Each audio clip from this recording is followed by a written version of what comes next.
Top of the day, beautiful people. Happy Thursday. What's going on, family? Okay, we got Essie. While the intro was going on, I was reading your comment. Tikva sis, catch you on the replay. Well, if you're watching the replay now, hey girl, hey. Of course, this would be replaying later in the day for those just, y'all get it. All right. So, Essie, I think that's how you say the screen name. Shalom. So I was all in about a month ago, right? But I felt the need to go back to the Bible and read some more. I found scripture about wisdom being feminine energy. Well, I'm back.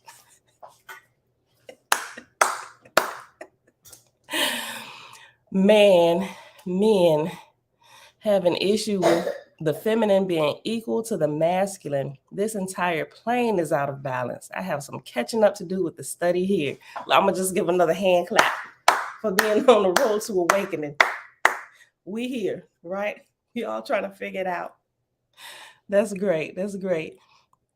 Nazarene is seeing what's going on, family. Greetings, Avia, Zachariah, shalom, fam. Mom, hey girl, hey. Tabitha, shalom. RB, what's going on, fam? Elijah, peace and blessings. Yes, beloved family, may Creator Eoa be with you all. The great Creator, great Spirit, the most holy, whatever term you so affectionately call the maker of us all, then use that name.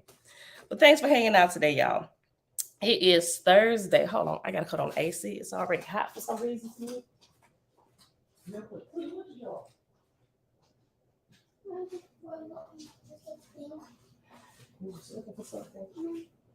Okay. All right, y'all. It is June the 1st, 2023, day 46 of year 5 of reading through books, laws, and prophets. And of the 5-year consecutive day count, it is day 1425. Today, we are going to read, I wrote everything but that. Hold on. Chapter 3. Yeah, chapter 3 in the Lord's 5th book on page 127, the portion at the bottom. And that, let's see. Yeah, we'll just read one chapter. Just that one chapter, which is going to end on page 129. And then we're going to go over here to the secret Nazarite scroll, and we're going to start with the next chapter in the book of Noah, which starts on page 261, and it's entitled The Heartache of Noah. So with that being said, Father, we thank you that you are the fullness of everything. First time, just checking in on your spiritual family. Shalom, fam. Audrey, hey, girl, hey. First time joining us from Chicago. All right, y'all, so let's go ahead and get started. And everybody here already hanging out in the background. Top of the day to you. Yes, babe?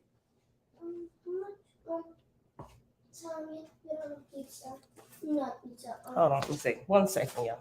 I'm down. Let me see. Sometimes it's the simple things. My storytelling with my grandpa. He was so easy to believe. Okay. All right, y'all. 127, chapter 3. The Lord said, as a farmer planteth wheat in one field, and rice in another, and flax in another, so I, the Lord, inhabit the earth with the seed of man. Neither shall any wise man say, these things came by chance, that it so happened that one people settled in Japheth, China, the other in Vidu, India, and another in Arabia. Such is the argument of my enemies, saith the Lord. Not perceiving wisdom in my work, as it seemeth for a day, they fail to extend judgment into the thousands of years of my plans, and so stubbornly shut themselves up in ignorance, saying, there is no God. Bella, here.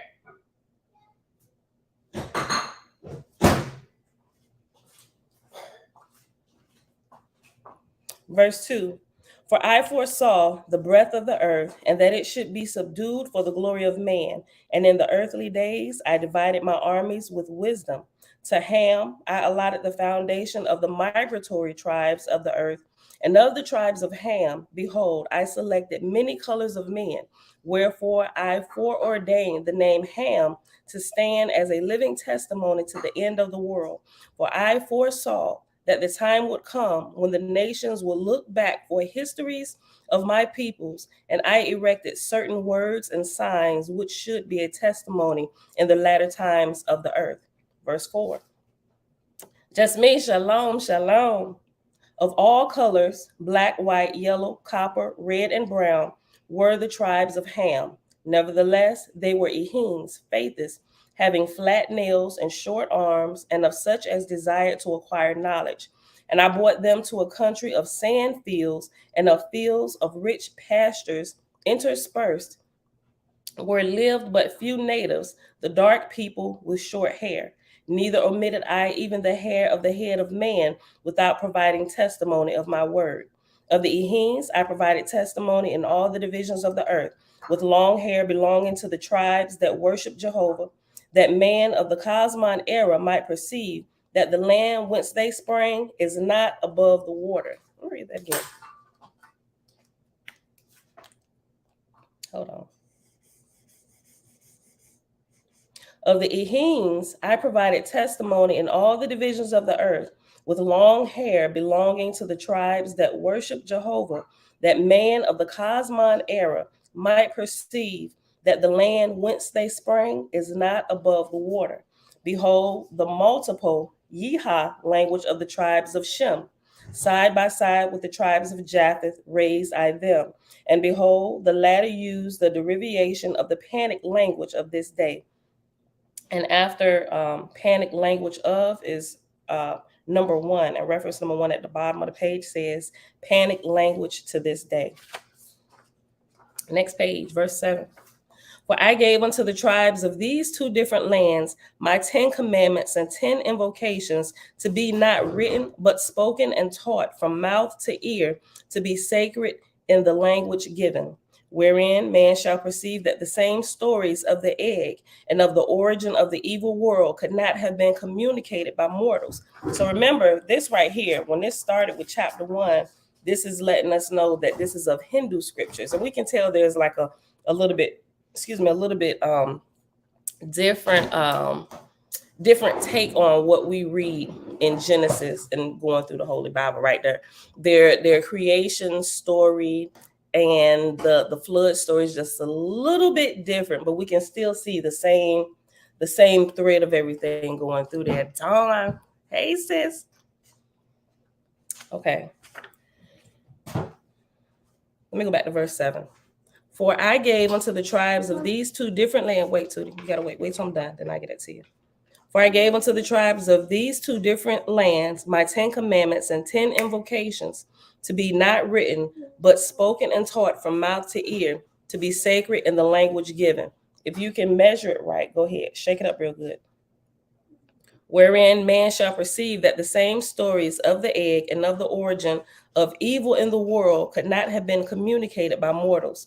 For I locked up sufficient of the panic language in Japheth as a testimony to be discovered in years after, showing that unlike Ham and Shem, a mighty nation could retain one language for thousands of years. For I foresaw that philosophers would try to prove that languages were of mortal origin, and that they would change according to the growth of knowledge amongst men. We can see that, right? Our language grows with ebonics and slang, all this different stuff, right? As the generations pass, we get different words added to our dictionary, not added to the dictionary, added to the urban dictionary. Verse 12. Verse 11, I'm sorry. Behold, I gave scriptures unto all my people, enjoining some to adhere to the text, and so I persevered the work of my hand. So I preserved the work of my hand. The tribes of Ham were previously ordained with characteristics to make them love to immigrate westward, and the tribes of Japheth and Shem with characteristics to make them love to stay within their own countries, and the tribes of Gautama with characteristics to make them love to go eastward. Remember Gautama, which they completely sanitized from the Bible for the most part is the Americas, North and South Guatemala, North and South America. And we can figure it out clearly just by reading the description of Guatemala. I'm like, they definitely talking about our people here, right? And that was one of my main questions always while reading the Bible, reading about all these other countries. But what about America? What does America fit in this piece at? Oh, they just sanitized, they scrubbed it clean from there. Etymology, yep. Gloria Shalom says, BC, top of the day, good people. That's what he said. Verse 12, page 128. Hold on, let me see. Okay, very good. Make sure you close that back up. Okay. Let me just read verse 12 again. The tribes of Ham were previously ordained with characteristics to make them love to immigrate westward, and the tribes of Japheth and Shem with characteristics to make them love to stay within their own countries, and the tribes of Guatemala with characteristics to make them love to go eastward. For I set a boundary of the tribes of Guatemala that they should learn that they should not reach the ocean on the east. For I set a boundary to the tribes of Guatemala that they should not reach the ocean on the east. And after east is referenced to letter B. So the letter references, remember, are at the end of the chapter. So go to page 137 at the bottom. And B says, the mound builders came from the west, but never reached as far as to the Atlantic Ocean. The Chinese and East Indians love to remain in their own countries. The Hebrew race always went westward. All right, go back. Page 128, verse 13 at the bottom. The Lord said, having designed Ham for teaching the barbarian world of me and my dominion, I also prepared them that through their seed, men and women should have hair neither straight nor short, but long and curled, and red and white and brown, whereby might be traced in after ages the genealogy of nations. Now, in midst of three great countries, Japheth, Shem, and Ham was the chief place of the Ehuans, where they founded a new nation, and the Lord called them Parsi, signifying warrior faithist, because he created them as a shield to guard his chosen, the Ehuans. Sound like the Nazarites and the Lions of Zion to me, right? Just a little bit from the Holy Megillah. And after Parsi is referenced letter C. So jump back to the end of the chapter on page 137. At the bottom, C says, this would place the beginning of the Persians at about 13,000 years ago. The same tribe in other countries was called Parsi. Parsi signifying defenders of the faith, the Lions of Zion, right? If we like remove the color, whatever, just looking at their function, the Lions of Zion were the protectors of those full of faith, teaching faith about the great creator, according to the Holy Megillah. Parsi signifying defenders of the faith, but it should be pronounced Parasi, or I think this is what changed into Pharisee. I think, don't quote me on that. Parsi signifying defenders of the faith, but it should be pronounced Parasi. And such words as parcel and parachute, which we have adopted in our language, para signifies defense or shield. It is likely that Parsi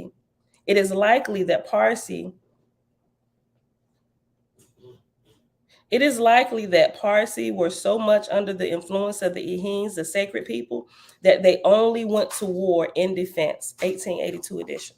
Okay, so go back.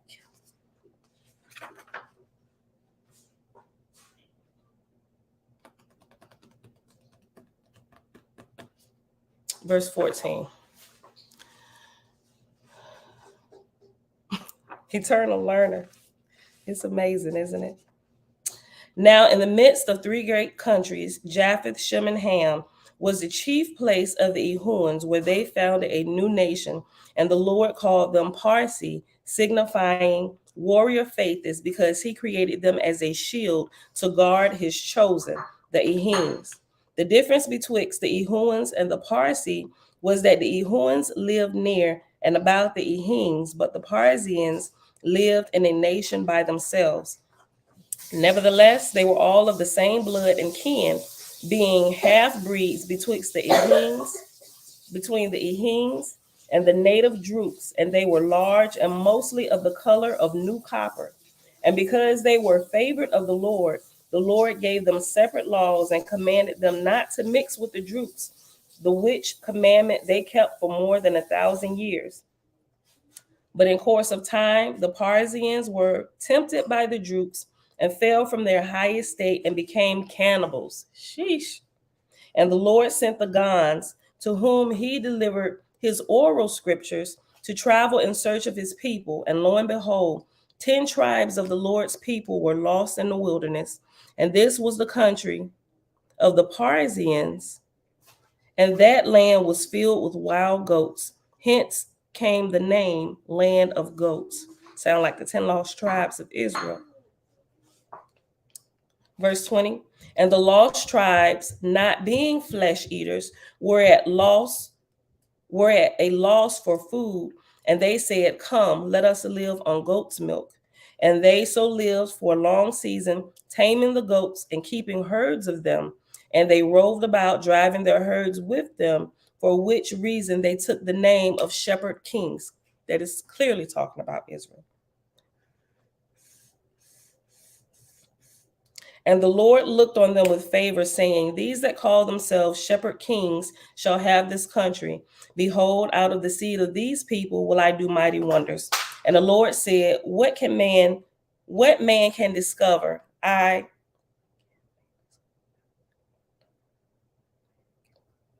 was reading wrong. The Lord said, what man can discover? I, the Lord, left for him to discover. What man could not discover, I, the Lord, taught him. The shepherd kings revealed how I make leather out of skins. Neither had man any means to make this discovery. The shepherd kings made bags of leather in which they carried milk, which was thus churned, and they made butter, which was the first butter made in this world. And that's the end of this chapter. So let's pause here and head on over to the Holy Megillah. Where we at? We're only 19 minutes in, which is cool. Give us a little bit more time to read here. All right.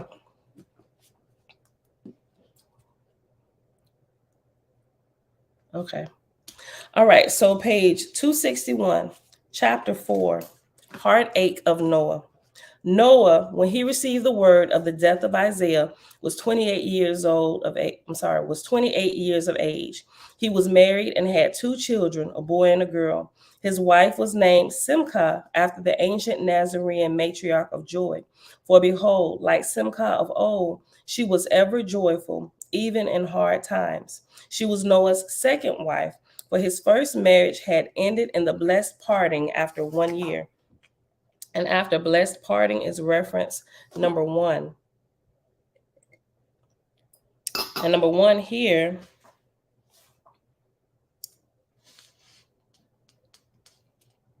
says, and then we talked about this before. I forget which chapter, but I went over this before.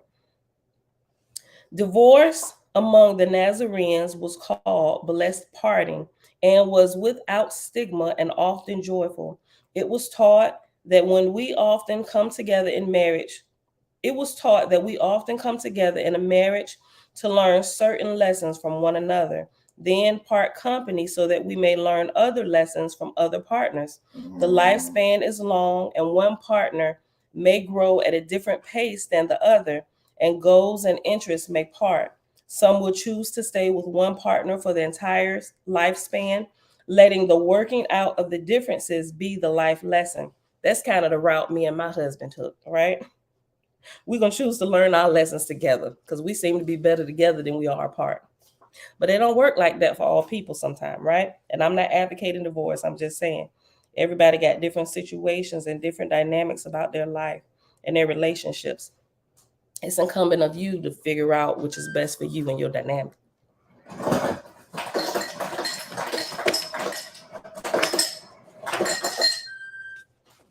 Okay, let me read this again. Let me just start it over. Divorce amongst the Nazarenes was called blessed parting and was without stigma and often joyful. It was taught that we often come together in a marriage to learn certain lessons from one another, Hey, son. What time y'all gotta be at the warehouse? There's something I think you should know. Okay, yes. All right. You asked me to see if I knew? Yeah, just double checking.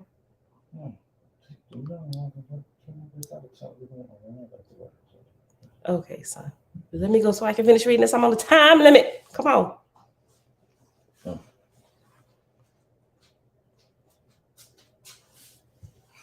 Thank you.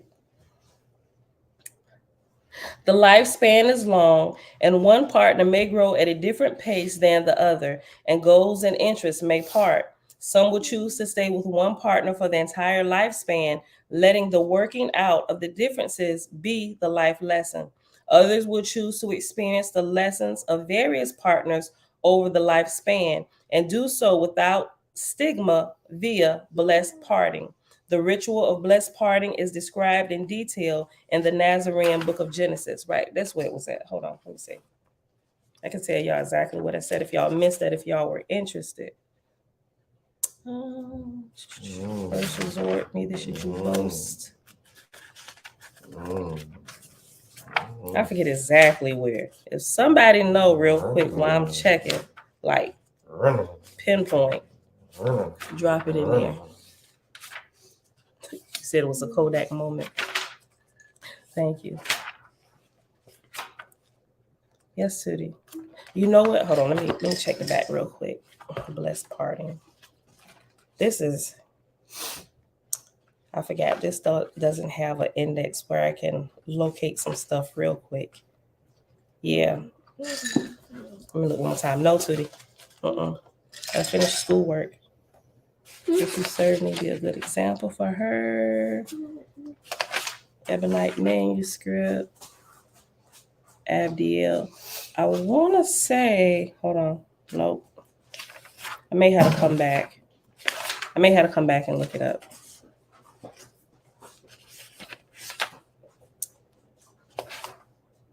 Code, crown, humility. I think I'm gonna have to come back, y'all.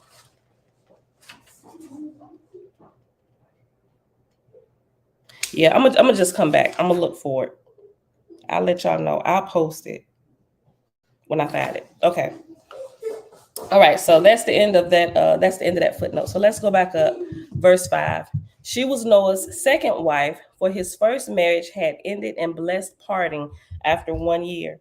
Noah's son was 4 years of age and was named Abdiel after the ancient Nazarene patriarch, and his daughter was 3 and was named Isha after the ancient Nazarene matriarch.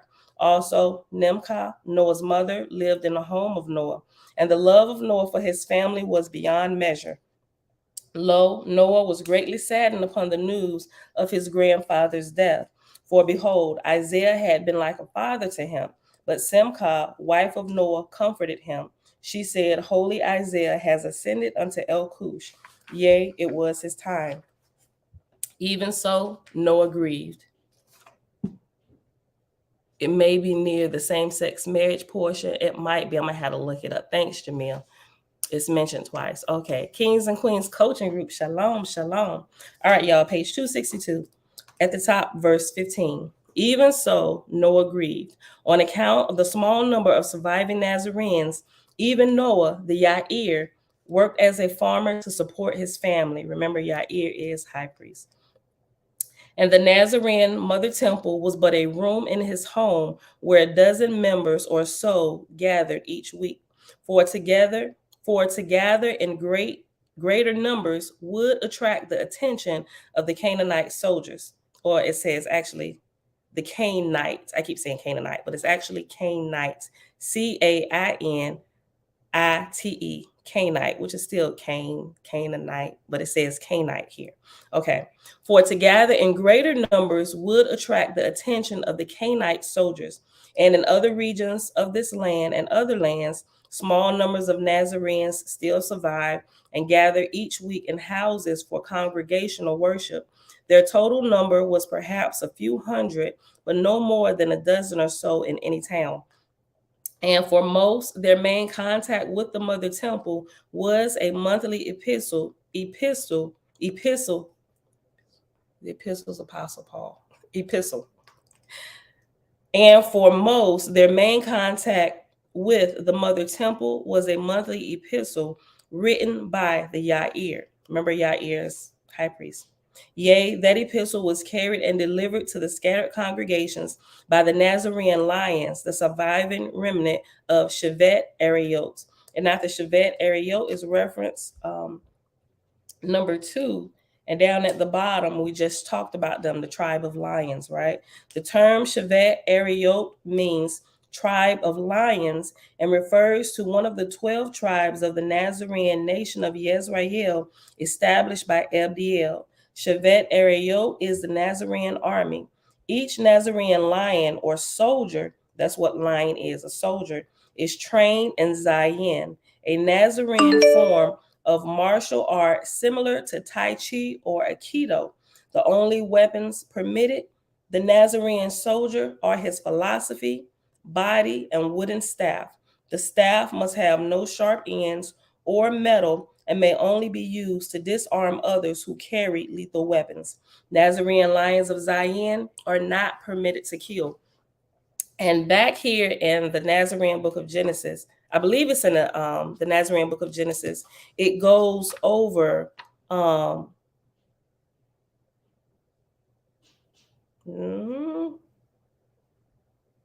no, that's the precepts of Zion. That's on page 239.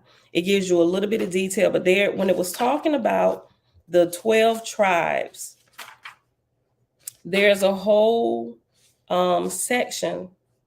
Like I said, I will have to go back here and find out exactly where it is if you missed it.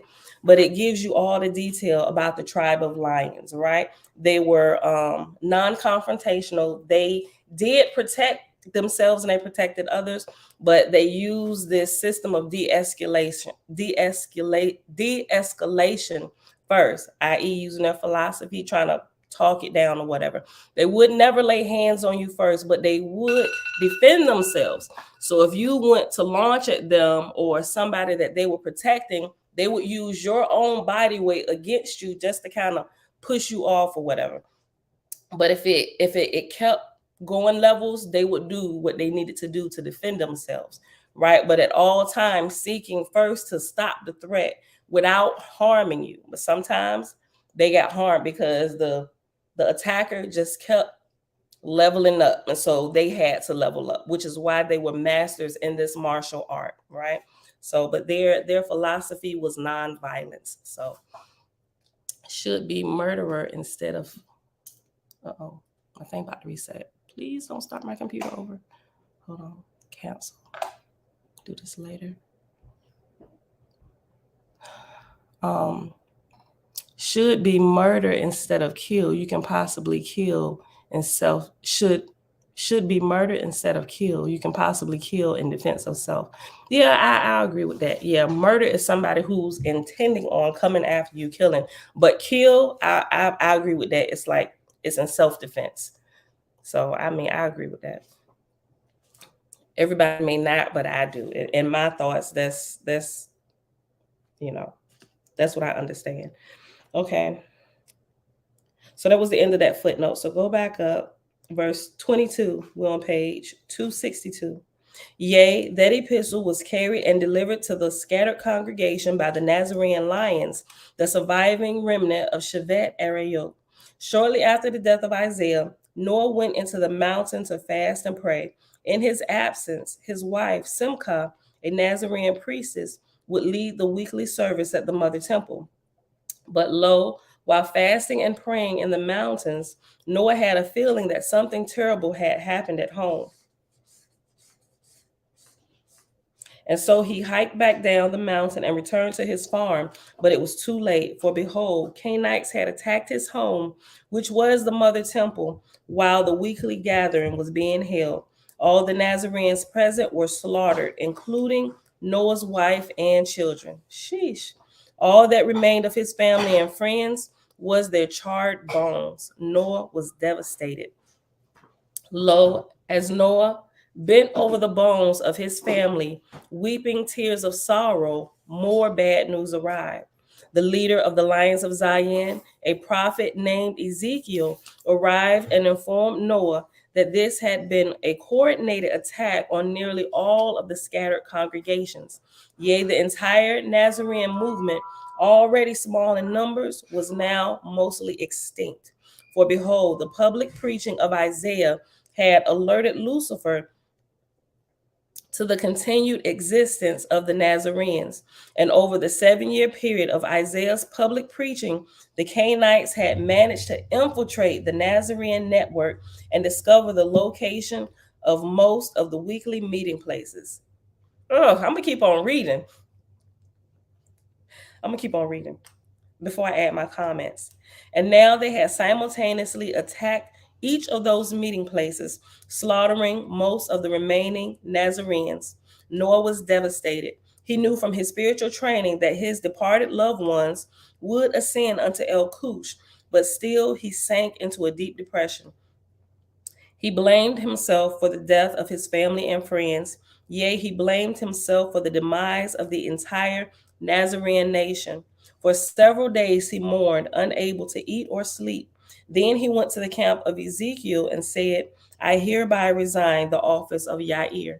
I have no desire to live and am no longer fit to serve. Brushing aside Ezekiel's words of protest, Noah took off his pendant, which was the symbol of the office of the Yair, and gave it to Ezekiel. Noah said, if there be any surviving Nazarenes left, let them choose another Yair. I am not worthy and hereby resign. Chapter 5, more heartache for Noah. Noah wandered for many months. He walked as fast and far as his legs could carry him. He had no destination but away. He wanted to be as far away from the painful memories of his burned home as possible. But no matter how far he walked, the memories kept him company. One day in a distant land, he slept in a cornfield. When he awoke, he was hungry. He ate a few ears of corn, and then the owner of the field found him and said, you ate my corn, so you owe me work. And as it happens, I am in need of a worker to help me bring in the harvest. Will you help me? Noah helped. And when the work was done, the man said to him, you are a good worker. If you will stay on, you may have the extra cabin on my land and weekly wages. Noah agreed, for he was tired of aimless walking and liked this old man. The old man was named Shammai, and he lived in a large house with his granddaughter and her son. And after Shammai is reference number 1. And at the bottom it says the Hebrew name Shammai means Yahweh has heard. The old man was named Shammai, and he lived in a large house with his granddaughter and her son. His granddaughter was about the age of Noah. She was a widow, for robbers had killed her husband. Her name was Shemitah, and she had a son, Jozabad, age 4. So after Shemitah is reference number 2. The Hebrew name Shemitah means release or canceling of debt. And then Jozabad is reference number 3 after his name, and it has the Hebrew name Jozabad means Yahweh bestowed. All right, verse 19. Shammai, Shemitah, and Shammai, Shemitah sound like a black girl from the hood, homegirl. Hey, Shemitah.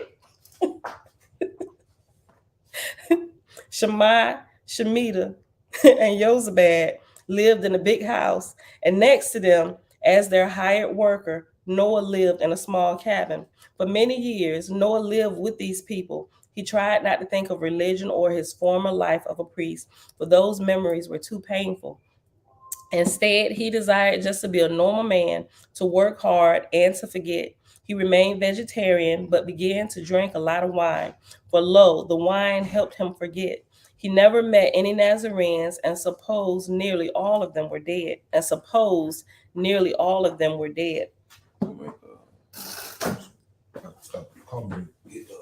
Okay.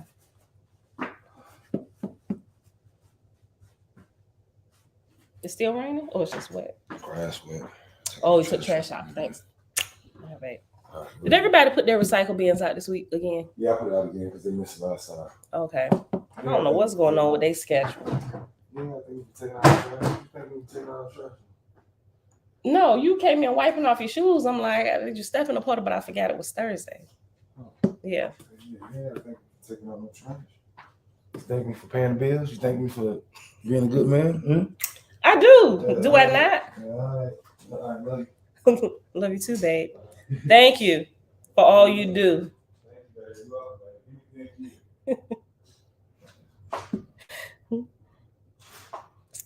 All right, let me see. Verse 20. For many years, Noah lived with these people. He tried not to think of religion or his former life as a priest, for those memories were too painful. Instead, he desired just to be a normal man, to work hard and to forget. He remained vegetarian, but began to drink a lot of wine, for lo, the wine helped him forget. He never met any Nazarenes and supposed nearly all of them were dead.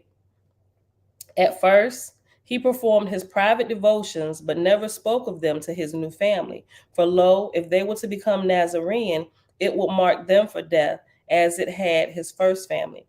After a couple years, as he began drinking more and more wine, Noah ceased to keep even his private devotions. For behold, his desire was just to be a man and to forget. After 5 years, Noah married Shemitah. He had no desire himself for marriage, but consented to the plea of Shemitah. For behold, though he desired no happiness for himself in this world, and through Simcha, and though Simcha was his one true love. Wait, hold on. Let me go back. Hold on. I think I'm getting screwed up with these names now. Oh, Simcha was his first wife. Okay, I'm like, wait a minute, hold up. Okay, Simcha was his first wife. Okay, let me go back. Verse 30. After 5 years, Noah married Shemitah. He had no desire himself for marriage, but consented to the plea of Shemitah. For behold, though he desired no happiness for himself in this world, and though Simcha was his one true love, he knew that this marriage would make Shemitah and the young Jozabad very happy. And since he cared nothing for his own life, why not make her and the boy happy? After all, he had grown to love them over the years. Why not make them happy? After 7 years, Noah remembered little of his past, and that was on purpose. With the help of the wine, he blocked out his former life from his mind. It was just too painful to think about, and now he had a new life. He had succeeded in becoming just a normal man with normal concerns. He was not particularly happy, but he had become successfully numb. Wow. Listen, I like that. I need a different color for that. Yo, that's a whole mouthful. Listen to this. Like, yo, that is really something to think about. Like, how many, listen, it said he was not particularly happy, but he had become successfully numb, right? How many people, like, that just exploded my mind in a whole nother way. Like, wow. How many people are successfully living numb? I know for a period of time I was, and I didn't even realize it. Yo, this was some of the earlier days in marriage. And it took other, like, they said, Pam, you walk around here like you were in a daze. And I'm like, what? Because I had, man, wow. Yo. Now that'll preach. My mama said that'll teach. Listen, yo. Okay, yeah. That definitely can be done. And I would venture to say that there's a lot of people walking the earth, specifically in relationships and marriage, learning how to successfully live numb. They're not necessarily happy, but they've just learned how to successfully live numb. Wow. Wait, let me just go back to verse 36. After 7 years, Noah remembered little of his past, and that was on purpose. With the help of the wine, he blocked his former life from. It was just too painful to think about, and now he had a new life. He had succeeded in becoming just a normal man with normal concerns. He was not particularly happy, but he had become successfully numb. Wow. From time to time, he would hear tales of the great evil spreading through the land. Yea, he would hear of great abominations coming forth from the island of Italia. Sometimes he would even see such things with his own eyes. And he would hear of unthinkable atrocities attributed to the Canaanites and other cannibals. But always he would say, I am just one man and can do nothing. Then he would drink some wine and try not to think about it. But behold, 7 years after losing his first family, Noah lost his second family. Jeezy Pete's. The old man Shammai had taken ill. Noah loaded him in a wagon and took him to the nearest town where there was a healer of high repute. The healer revived Shammai. But when Noah and Shammai returned to their farm, lo, they found it burnt to the ground, and Shemitah and Jozabad were dead, victims of the Canaanites. Old Shammai took one look at the bodies and then dropped dead of a heart attack. I wonder how Noah's life would have changed if he had just kept that Yair pendant and continued living as Yair. Oh my gosh. Verse 56. Noah decided he no longer wished to live. Having lost 2 families and many friends to violence, his will to live was gone. He had suffered too much pain in this life, and the grief was unbearable. Even his attempt to just be a normal man had failed. This world was too evil to live in. Behold, he would go, jump off a cliff. He grabbed a flask of wine that survived the fire. He was serious about his drink. You about to roll out? Because your father has already left. Let's roll, son. Well, I wasn't told anything, so I'm TikTok. going to be there at. Oh wait, it's only it's 7 o'clock. Yeah. Oh. I'm not rushing nothing. Okay. We y'all finishing up this project for Lynn today. Okay. Verse 56. Let me just go back. Verse 56. Noah decided he no longer wished to live. Having lost 2 families and many friends to violence, his will to live was gone. He suffered too much pain this life, and his grief was unbearable. Even his attempt to just be a normal man had failed. This world was too evil to live in. Behold, he would go jump off a cliff. He grabbed a flask of wine that survived the fire and then walked into the mountains. He came to a high cliff overlooking the river. He decided to drink the flask of wine and then jump off the cliff. He drank the entire flask of wine. But instead of throwing himself over the cliff, he lay down on his back and gazed up at the stars. He asked, "Who am I?" He wondered, "What is my purpose?" He moaned, "I feel that I have gone astray." He prayed, "Jaja and Elohim, reveal to me the meaning of my life. For if the meaning of my life is naught but the lessons of losing all who I hold dear, I will quit life." Wow. "But if there is some purpose for my life beside pain and heartbreak, let it be revealed. Yea, if you can use me, as pitiful as I have become, to do any good in this evil world, use me. Forgive me for straying from the path in my despair. I wish I were stronger, but I am weak, and now I am broken." Then he contemplated the stars and fell asleep. Wow, it almost got me choked up. I had to slow down my reading. Okay. Chapter 6, where we at? 45 minutes. Okay, we got about a good 15 minutes. Chapter 6, Noah's dream, the quest for the pearl. That night, Noah dreamed. He dreamed that he was a prince in a kingdom I'm sorry, I'm getting tongue-tied, y'all. My mouth is like super dry. I need some of my electrolyte water. Because it seemed like this water is just making, hold on. I got to get some of this. It's just making my mouth drier. Hold on, y'all.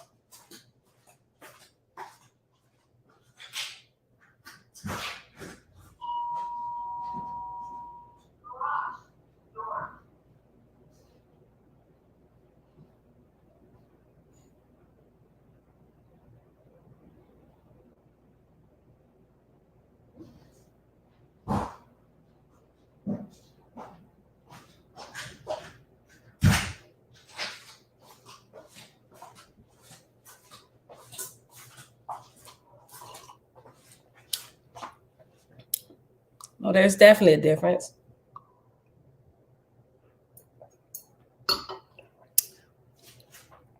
Believe it or not, and I'm not a medical doctor, but regular water, it tends, as crazy it may sound, I guess because it's I don't know, it's just stripped of all the natural things.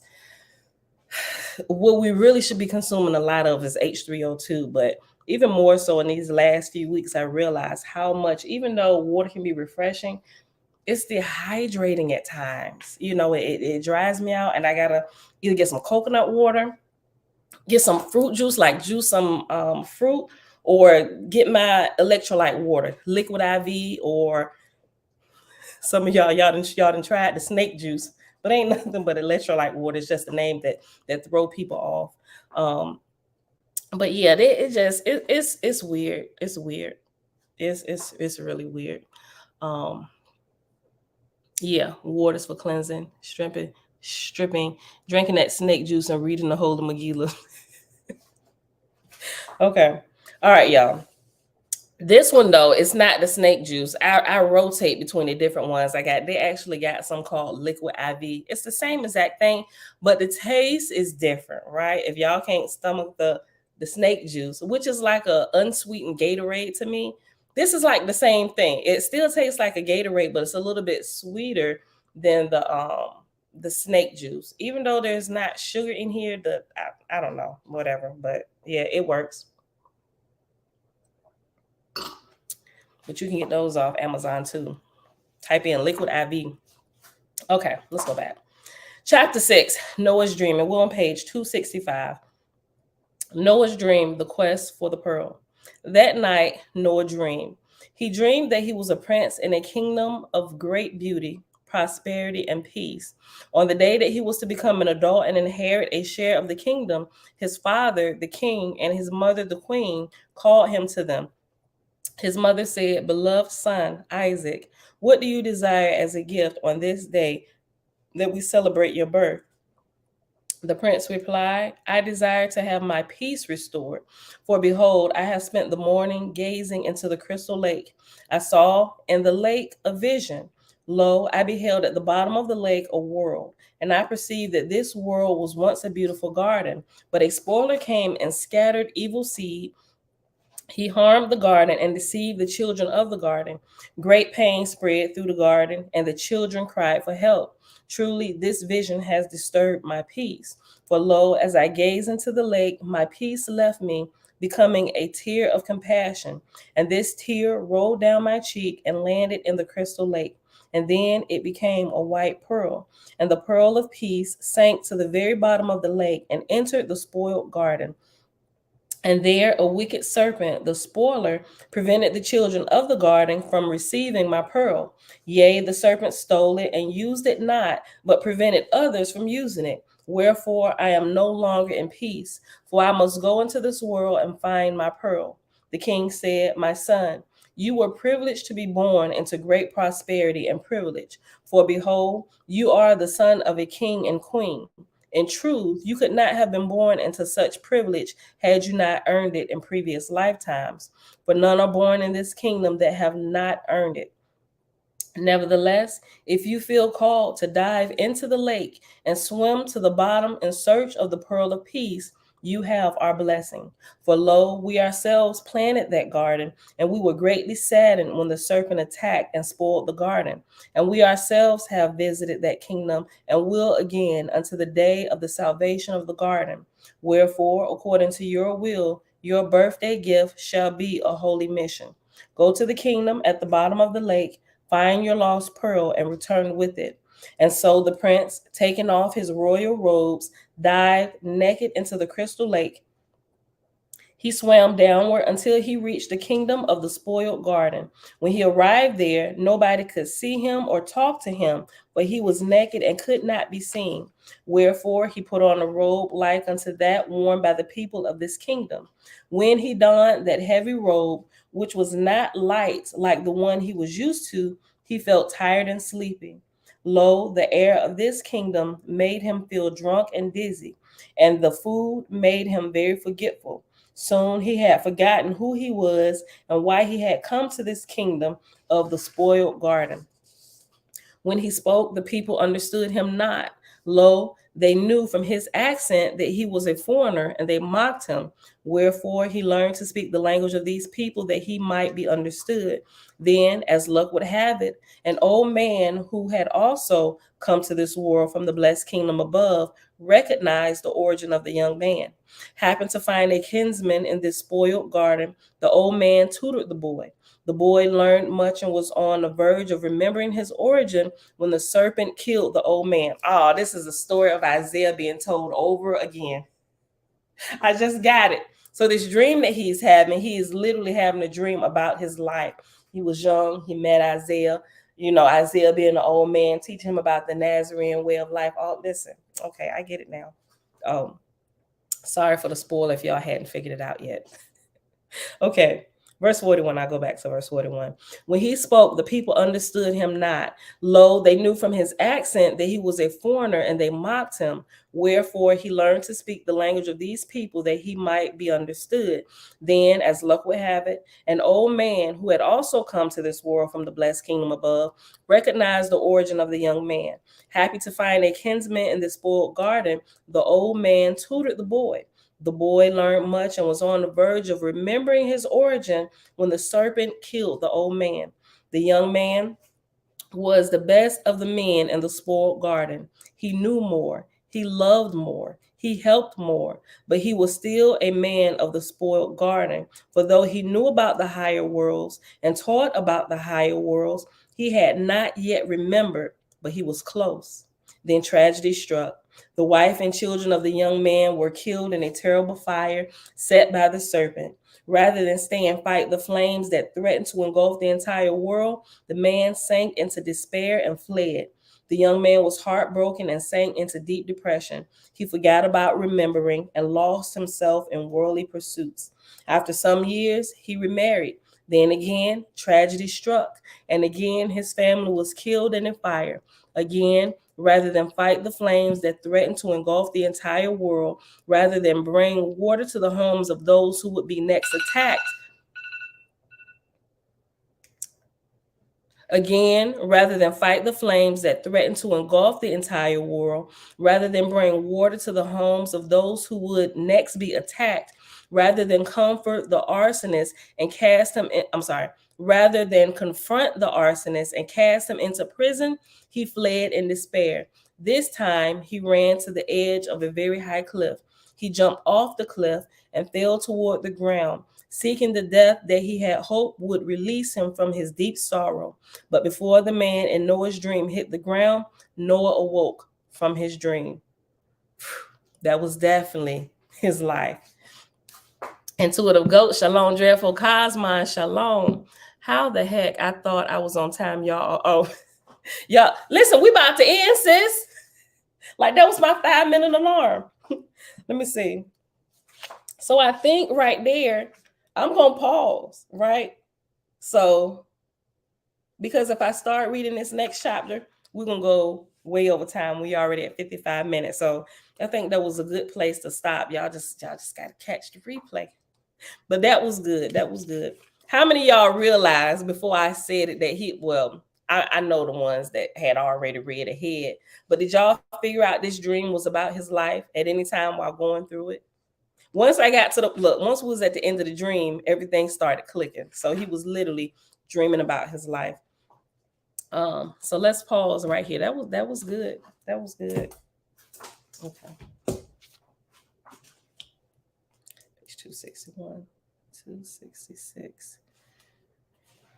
Chapter 4 to chapter 6. All right, beautiful people. It is Thursday. Happy Thursday, June the 1st, 2023, day 46 of year 5 of reading through books, laws, and prophets.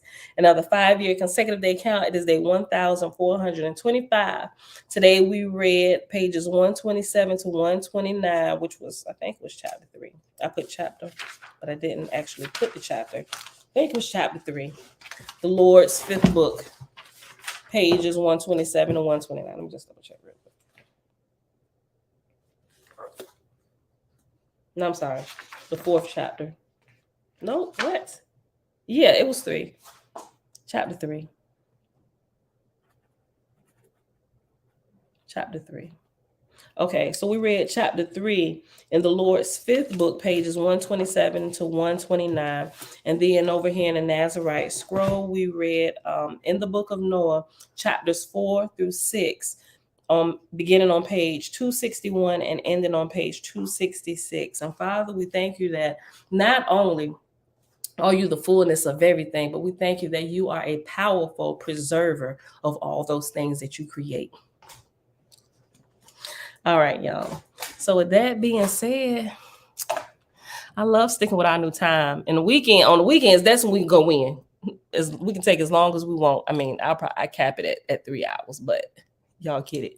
During the week, y'all time to go and get out of here. Hello, what is this group? How you say your name?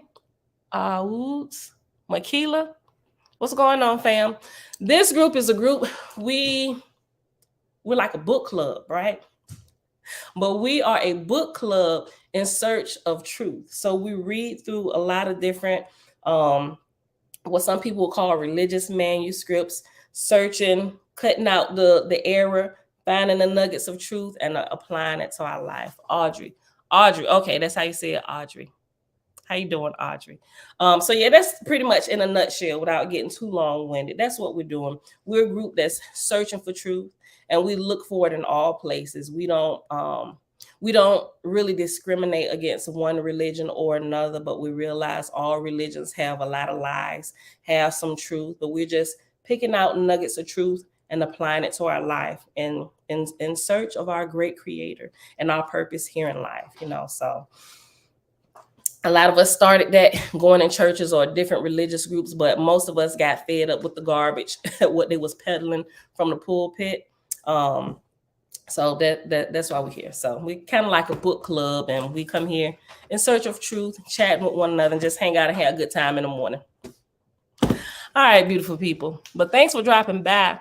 All right. So with that being said, y'all, I don't think anybody asked any questions or whatever. Tootie baby want to come. Oh, I missed that. I have a grain of salt on my tongue with water. Helps hydrate somehow. Clearly it does, right? Because the electrolyte water, which has like salt, potassium, and I believe magnesium in it, it helps to hydrate the body. But salt makes you thirsty. But, for those who are nutritionists and understand all of that, it does help. So, all right, beautiful people. Thank y'all for hanging out today. Tootie baby, she hasn't ended it in a while. So y'all heard her, me. So she's going to go ahead and take us out of here. So tomorrow will be the last day before we chill out for a day, right? Let me see. Well, okay, I'm going to go back and find that portion in here about the blessed parting, and I'll post that under the in the comment section everywhere where we stream or whatever, just in case you were looking for it. So give me a little bit and I'll get that to y'all. With that being said, I'll see y'all back here tomorrow morning, bright and early, 6:15 a.m. Eastern Standard Time. Bruce, no, Tootie, girl, you came in the video, not get on my phone. Go ahead. So hold on, what you got to do, click over here. Click. Yep, click. All right, move away. Okay, move away. Click right here. Click right there. No, okay. All right. Move. Don't right click. I'm sorry. You got to click on this right here. Right. Look, girl, look at me. Right here. Don't click this one. Click this one. All right. Okay. Now click. Okay. Boom. Click over here. Nani said, Bella, everybody's saying hey. Okay, go back here so you can say hey to everybody real quick. Okay. Hi.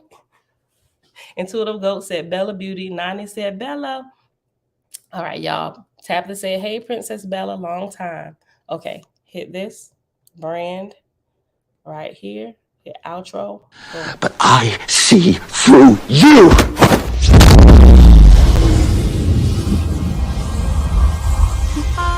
I'm from outer space. I got Milky Way for blood, evolution in my veins. I'm gold.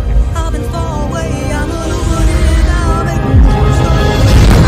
What did you just do to me? I pushed your astral form out of your physical form. What's in that tea? Psilocybin? LSD? It's just tea. With a little honey. What just happened? For a moment, You entered the astral dimension. What? A place where the soul exists apart from the body. Why are you doing this to me? To show you just how much you don't know. Open your eyes. Been dreaming about flying for a long time. I had a vision from the birds, they want a cold sign. What's happening? This isn't real, this isn't real, this isn't real, this is... Been dreaming about flying for a long time. I had a vision from the birds, they want a cold sign. His heart rate is getting dangerously high.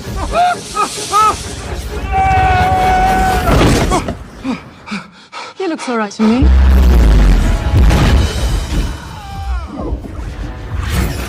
You think that this material universe is all there is? I don't need gravity, I need What mysteries lie beyond the reach of your senses? Existence, mind and matter meet. Thoughts shape reality. I don't need gravity, I just need growth. I'm a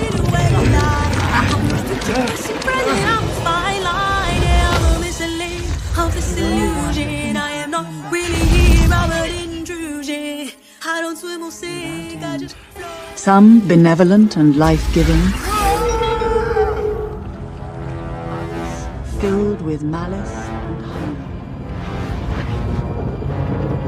Dark places where powers older than time and waiting.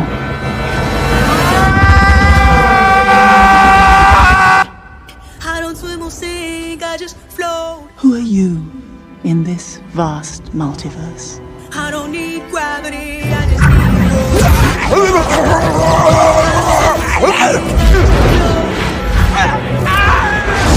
I don't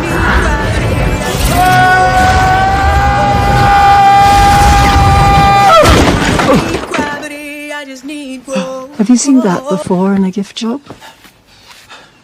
I don't need gravity, I just need growth. Teach me. No.